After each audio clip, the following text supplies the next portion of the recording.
5 ওয়াক্ত নামাজের পরে কোরআনের আয়াতের একটি আমল করেন, অর্থ সম্পদ বিত্ত আপনি অভাব হবে না, সম্মান আল্লাহ দান করবেন, রিজিক দান করবেন, এত পরিমাণ আল্লাহ রিজিক দান করবেন আপনার কল্পনাও করতে পারবেন, আপনার কল্পনাতে ছিল না এত রিজিক আল্লাহ তাআলা আপনাকে দান করবেন যদি আপনি করতে পারেন ইনশাআল্লাহ। এটি আমার কথা নয়, নবীজি সাল্লাল্লাহু আলাইহি ওয়াসাল্লাম কখনোই আমলটা ছেড়ে দিতেন না। কোরআনের আয়াতের আমলটা নবীজি আমরণ পর্যন্ত করে গেছেন।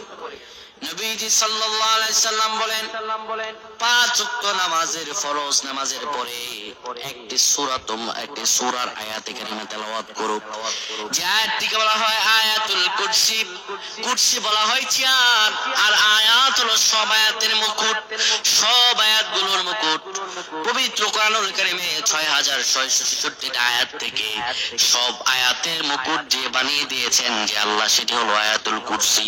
কোন ব্যক্তি যদি ফজরের নামাজের পরে, জোহর নামাজের পরে, আসরের পরে, মাগরিব ইশার পরে 5 ওয়াক্ত নামাজের পরে যদি আয়াতুল কুরসি পড়তে পারে, সূরা বাকারার এই আয়াতটি আল্লাহ রাব্বুল আলামিন তাকে রিজিকের টেনশন থেকে মুক্ত করে দিবেন, তার অভাব দূর করে দিবেন, তার চাকরির টেনশন থেকে দূর করে দিবেন।